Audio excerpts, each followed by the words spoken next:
8. No me pregunten cuánto duró mi inesperado adormecimiento, ni lo que de puro sueño hubo en lo que aconteció después.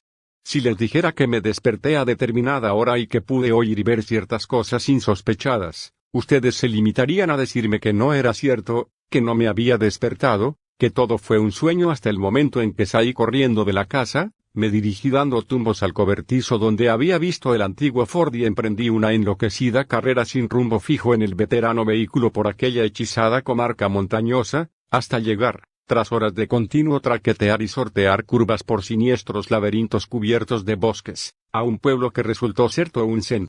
Tampoco me extrañaría lo más mínimo que pusieran en duda el resto de mi relato, y dijeran que todas las fotografías, grabaciones, sonidos de máquinas y cilindros y otras pruebas por el estilo, no eran sino retazos de la superchería de que me hizo víctima el desaparecido Henry Ackley. Hasta incluso es posible que piensen que Ackley se puso de acuerdo con otros tipos tan estrafalarios como él para urdir la absurda y retorcida patraña siguiente, interceptar el paquete echado al correo en QN, y hacer grabar a Noyes aquel horripilante cilindro de cera. Con todo, resulta raro que no se haya identificado aún a Noyes, y que no le conociera nadie en los pueblos cercanos a la granja de Ackley, aunque, al parecer, iba con frecuencia por la comarca. Me gustaría haber retenido en la memoria la matrícula de su coche. Quizás haya sido mejor así después de todo. Pues, a pesar de lo que digan los demás y a pesar de todo lo que a veces trato de decirme yo, sé positivamente que abominables influencias del exterior deben encontrarse aún al acecho en aquellas enigmáticas montañas. Y que cuentan con espías y emisarios entre los hombres. Mantenerme a la mayor distancia posible de tales influencias y emisarios es todo lo que pido de la vida en adelante. Cuando el sheriff oyó mi increíble historia, envió un grupo de hombres armados a la granja. Pero Ackley se había ido ya sin dejar el menor rastro. Su holgado batín, la bufanda amarilla y las vendas para los pies estaban tirados en el suelo del estudio, cerca del sillón de la esquina, y no pudo averiguarse si el resto de su ropa se había esfumado con él. Los perros y el ganado hablan desaparecido también, y en la fachada de la casa y en alguna de las paredes interiores podían apreciarse extraños agujeros causados por proyectiles. Pero, por lo demás, no se observaba nada anormal. Ni cilindros, ni máquinas, ni las pruebas que había traído yo en mi maleta, ni ningún extraño olor o sensación vibratoria, ni huellas en el camino, ni ninguno de los objetos que acerté a ver en el último momento. Tras mi precipitada fuga, me quedé una semana en Brattleboro interrogando a todos cuantos conocían a Ackley. Los resultados de mi investigación me convencieron de que todo aquello no había sido una invención ni un sueño. Las extrañas compras de perros, munición y productos químicos que hizo Ackley, así como el corte del cable telefónico, eran hechos incontestables, y todos los que le conocían, incluso su hijo de California, admitían que sus ocasionales referencias a estudios esotéricos tenían cierta consistencia. En opinión de los ciudadanos de Pro, Ackley estaba loco, y unánimemente sostenían que todas las pruebas no eran sino meras patrañas ingeniadas con malsana astucia e inspiradas quizá por algún estrafalario cómplice, pero las gentes sencillas del campo creían firmemente en lo que decía. Ackley había enseñado a algunos campesinos las fotografías y la piedra negra y les había puesto para que la escucharan aquella horrible grabación, y sin excepción alguna encontraban las huellas y la susurrante voz semejantes a las descritas en las leyendas ancestrales. Decían, igualmente, que desde que encontró la piedra se habían advertido visiones y sonidos sospechosos en torno a la casa de Ackley, por eso todo el mundo evitaba pasar ahora por el lugar, salvo el cartero y alguna que otra persona no fácilmente impresionable. Tanto Dark Mountain como Round eran tradicionalmente considerados lugares encantados, y no logré encontrar a nadie que los hubiera explorado a fondo. A lo largo de la historia de la comarca había testimonios de desapariciones misteriosas, como la del semivagabundo Walter Brown, a quien Ackley mencionaba en sus cartas. Incluso me tropecé con un granjero que creía haber visto a uno de aquellos extraños cuerpos descender por el desbordado West River cuando las riadas, pero su testimonio era demasiado contradictorio para tomarlo en consideración. Cuando me marché de Brattleboro me prometí no volver más a Vermont, y estaba completamente seguro de que cumpliría mi palabra. Aquellas desoladas montañas eran sin duda el puesto de observación de una espantosa raza cósmica. Y mis dudas perdieron consistencia al leer que se había localizado un noveno planeta más allá de Neptuno, tal como aquellos seres habían adelantado. Los astrónomos, con una implacable propiedad que estaban lejos de sospechar, lo denominaron Plutón. Yo estoy convencido de que se trata nada menos que del nocturnal Yugot. Y un escalofrío se apodera de mí cuando trato de imaginarme el verdadero motivo por el que sus monstruosos habitantes deseaban que se les conociera por tal nombre en aquellos momentos. En vano trato de convencerme de que estas diabólicas criaturas no están planeando poco a poco realizar actos contra la seguridad de la Tierra y de sus habitantes humanos. Pero aún tengo que contar el final de aquella espantosa noche en la granja de Akeley. Como he dicho, finalmente me quedé sumido en un sopor algo agitado, un sueño lleno de pesadillas en que vislumbraba monstruosos paisajes. No podría precisar qué es lo que me despertó, pero sí decir que me desperté llegado a este punto. Lo primero que oí vagamente fue el amortiguado crujir de la tarima del rellano junto a mi puerta, y alguien que manipulaba desmañadamente y con sigilo en el picaporte. Empero, el ruido cesó casi al instante, así que en realidad mis primeras impresiones fueron unas voces en el estudio situado debajo de mi cuarto. Los que hablaban eran varios, y me pareció que estaban enzarzados en una discusión. Unos segundos después estaba despierto del todo, ya que la naturaleza de aquellas voces era tal que resultaba absurda toda idea de volver a conciliar el sueño. El tono de las voces era de lo más variopinto, y nadie que hubiera escuchado aquella endiablada grabación fonográfica podía albergar la menor duda acerca de al menos dos de ellas. Por muy horrible que fuese la idea, comprendí que me encontraba bajo el mismo techo que unos desconocidos seres procedentes de los espacios abismales, pues aquellas dos voces eran, sin ningún género de duda, los diabólicos susurros que utilizan los seres exteriores cuando se comunican con los hombres. Las dos voces eran completamente distintas, diferían en timbre, acento e intensidad, pero ambas se caracterizaban por el mismo tono estremecedor. La tercera voz era, sin duda, la de una de aquellas máquinas parlantes conectadas a uno de los cerebros envasados en los cilindros. Tan convencido estaba de ello como de los susurros, pues la voz recia, metálica y apagada que había oído la tarde anterior, con sus chirridos y traqueteos sin inflexiones ni matiz alguno, y aquella precisión y ponderación impersonales, resultaban de todo punto inolvidables. En un primer momento no me detuve a preguntarme si la inteligencia que había detrás de aquel chirrido era idéntica a la que me había hablado a mí, pero no tardé en reflexionar que cualquier cerebro podría emitir sonidos vocales parecidos a aquellos si se lo conectaba al mismo aparato emisor de palabras, con las únicas diferencias del idioma, ritmo, velocidad y forma de pronunciación. Completando aquel espectral coloquio podían oírse dos voces humanas, una el habla tosca de un desconocido que tenía todas las trazas de un campesino, y la otra tenía el suave acento bostoniano del que fuera mi guía Noyes. Mientras trataba de captar las palabras que de modo tan frustrante interceptaba la gruesa tarima, oí un montón de chirridos, traqueteos y ruidos producidos por algo que se movía en el cuarto de abajo, así que forzosamente saqué la conclusión de que estaba lleno de seres vivos, en número muy superior a los pocos cuya voz podía identificar. La naturaleza exacta de aquellos ruidos resulta extremadamente difícil de describir, pues apenas se cuenta con elementos de comparación fiables. Los objetos parecían moverse de cuando en cuando en la habitación como si de seres conscientes se tratase, el sonido de sus pisadas se asemejaba al de un chapareo intermitente sobre algo duro, como si los pies avanzaran por superficies irregulares de asta de toro o caucho resistente. Era, para utilizar una comparación más gráfica pero menos precisa, como si personas calzadas con zuecos sueltos y astillados arrastraran y traquetearan los pies por la barnizada tarima. Preferí no especular sobre la naturaleza y aspecto físico de los autores de aquellos sonidos. No tardé en comprender que cualquier intento por captar una conversación coherente se vería abocado al más irremediable fracaso. Palabras sueltas entre las que distinguí el nombre de Akeley y el mío, llegaban de vez en cuando a mis oídos, sobre todo cuando hablaba la máquina emisora de palabras, pero su verdadero significado se me escapaba debido a la falta de un contexto donde encajarías. Aún hoy me niego a extraer conclusiones definitivas de aquellas palabras, aun cuando el terrible impacto que me causaron tuvo más de sugeridor que de revelador. De lo que estaba convencido era de que justo debajo de mí se hallaba reunido un terrible y monstruoso cónclave, pero no sabría decir el motivo de sus espeluznantes deliberaciones.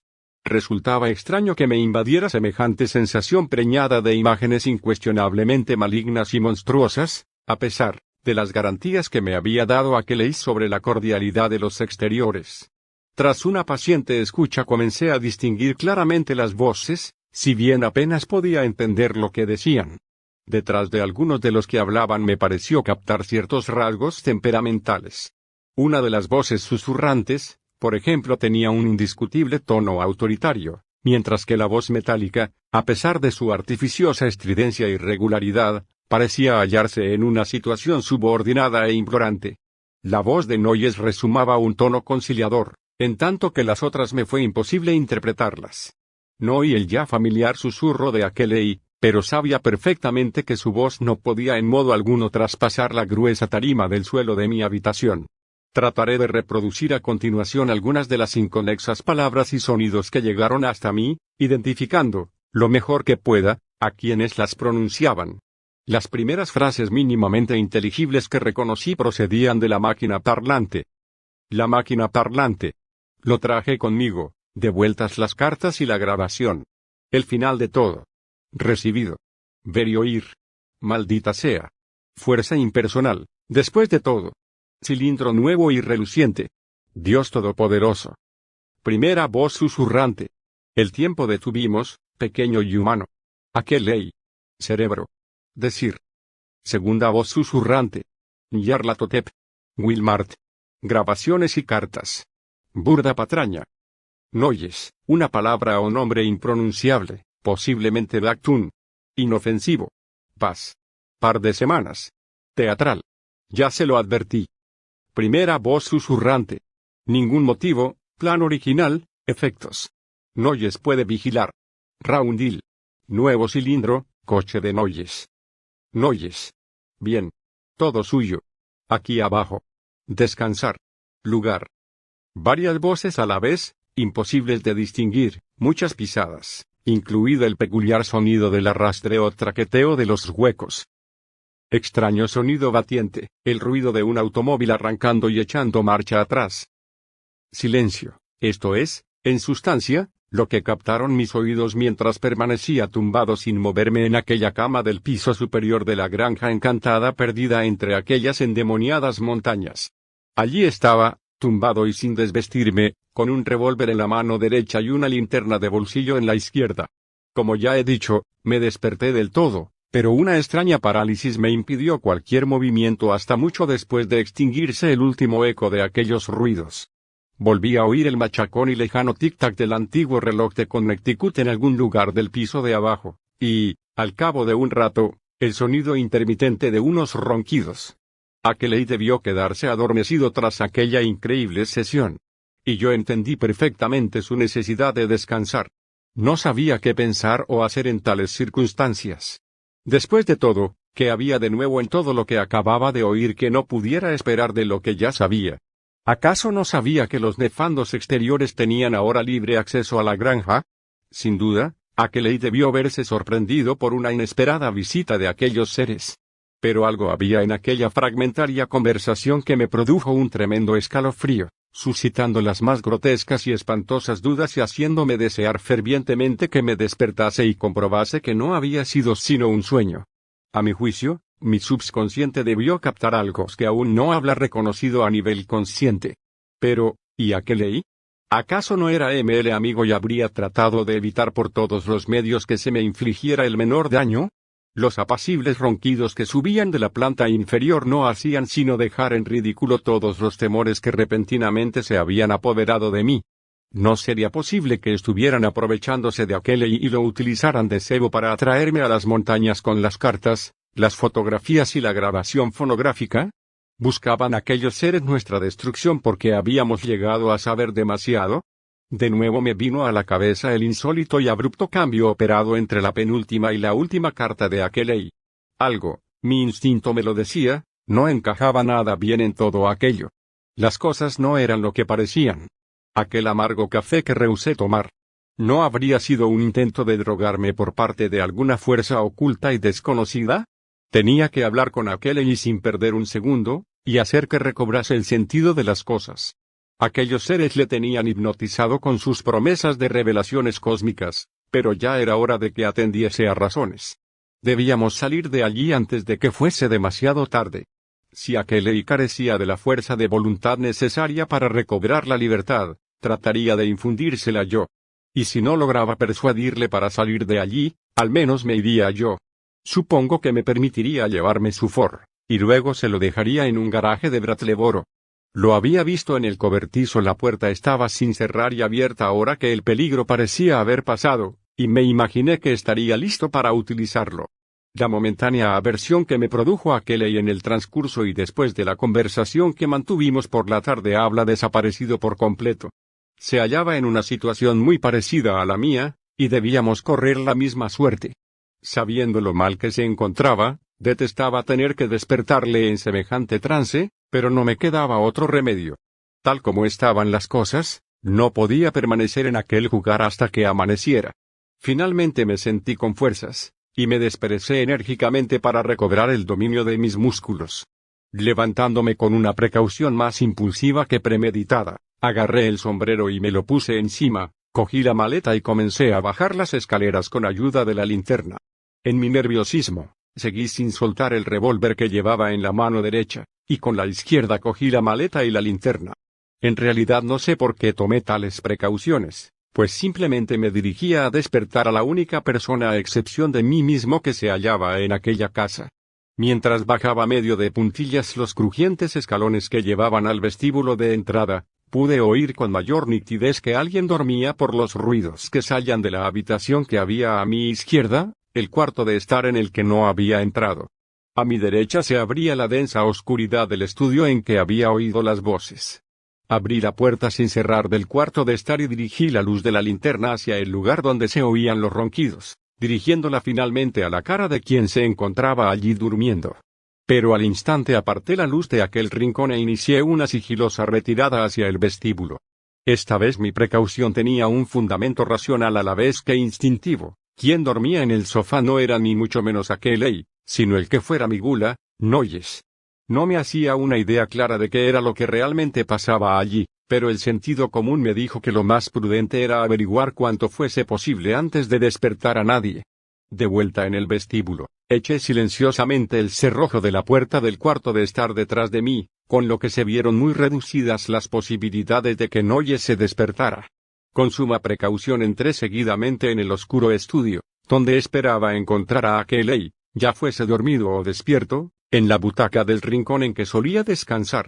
Según avanzaba, el haz de mi linterna se posó en la gran mesa, iluminando uno de los diabólicos cilindros conectado a las máquinas visual y auditiva, a cuyo lado había una máquina parlante, lista para ser conectada en cualquier momento. Me imaginé que debía tratarse del cerebro envasado al que había oído hablar durante la horripilante alocución que hube de aguantar. Incluso se me pasó por la cabeza el perverso impulso de conectarlo a la máquina parlante y ver qué decía.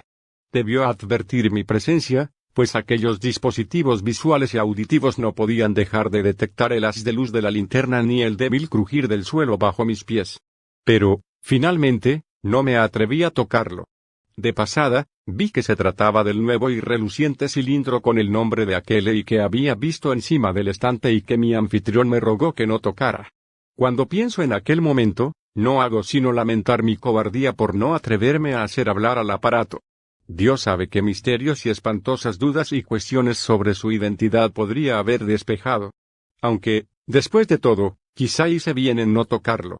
De la mesa dirigí la linterna al rincón donde creía que estaría aquel, pero mi sorpresa fue mayúscula al comprobar que en el butacón no habla nadie, ni dormido ni despierto. Por el suelo, arrastrando del asiento, vi el viejo y familiar batín de aquel, y junto a él la bufanda amarilla y los grandes vendajes para los pies que tanta extrañeza me causaron. Como dudara, haciendo cábala sobre el paradero de aquel y por qué se habría desembarazado de repente de sus prendas de enfermo, observé que había desaparecido de la habitación el extraño olor y sensación vibratoria que había experimentado antes. ¿A qué se debería? Curiosamente, caí en la cuenta de que solo lo había notado en la proximidad de aquel. Aquellas sensaciones eran más intensas en el rincón donde él estaba sentado, e inexistentes fuera del estudio o de las inmediaciones de su entrada. Me detuve, dejando vagar al haz de la linterna por el estudio a oscuras y devanándome los sesos por tratar de encontrar una explicación ante el nuevo cariz que tomaba el caso. Ojalá hubiera salido sigilosamente de aquel lugar antes de dejar que la luz de la linterna volviera a recaer sobre el sillón vacío. A lo que se ve, No obré con excesiva cautela al salir, pues solté una ahogada exclamación que debió sobresaltar, aunque no despertar del todo, al centinela que dormía al otro lado del vestíbulo. Aquel grito, y los ronquidos aún no, interrumpidos de noyes, fueron los últimos sonidos que oí en aquella tenebrosa granja al pie de la oscura y frondosa cima de la montaña encantada, todo un foco de horror transcósmico entre las desoladas montañas verdes y los maldicientes arroyos de aquella espectral campiña. Lo raro es que con la precipitación no dejara caer la linterna, la maleta y el revólver, pero lo cierto es que no perdí nada. Conseguí salir de la habitación y de la casa sin hacer más ruidos, llegar, junto con mis pertenencias, hasta el viejo Ford que se encontraba en el cobertizo y poner en marcha aquel vejestorio, y emprendí una loca huida en busca de algún lugar seguro a través de la noche oscura y sin luna. Lo que siguió fue una escena de delirio digna de la pluma de un poeo rimbaudo del lápiz de un doré, pero finalmente llegué a Townsend. Eso es todo. Si aún estoy en mi sano juicio, puedo considerarme más que afortunado. A veces recelo ante lo que nos depara el futuro, sobre todo ahora que tan sorprendentemente ha sido descubierto el nuevo planeta Plutón. Como he dicho, después de recorrer toda la habitación dejé que la luz de la linterna se posara en el vacío butacón. Por vez primera, advertí la presencia sobre el asiento de varios objetos que apenas dejaban ver los pliegues sueltos del batín. Eran los objetos, 3 en total, que los investigadores no encontraron en su posterior visita a la granja. Como dije al principio, no tenían nada de horroroso en apariencia. El problema radicaba en lo que dejaban intuir. Incluso ahora hay momentos en que me asaltan dudas. Momentos en los que casi llego a aceptar el escepticismo de quienes atribuyen aquella irrepetible experiencia al sueño, a los nervios o a un simple espejismo. Los 3 objetos eran dispositivos endiabladamente sofisticados, e iban provistos de ingeniosas pinzas metálicas que se conectaban a articulaciones orgánicas de las que, francamente, prefiero no hacer conjetura alguna. Lo espero con toda mi alma, que se tratara simplemente de las obras en cera de un escultor magistral, no obstante lo que mis más recónditos temores me inducen a pensar. Dios mío. Aquel susurrador en la oscuridad con su enfermizo olor y sus vibraciones. Brujo, emisario, portavoz del Averno, ser ajeno a este mundo. Aquel espantoso y amortiguado susurro. Y todo el tiempo en aquel cilindro nuevo y reluciente del estante. Pobre diablo. Prodigiosa destreza quirúrgica, biológica, química, mecánica. Pues lo que había encima del butacón, perfectos en apariencia hasta el menor y más inimaginable detalle, eran el rostro y las manos de Henry Wentworth Kelly.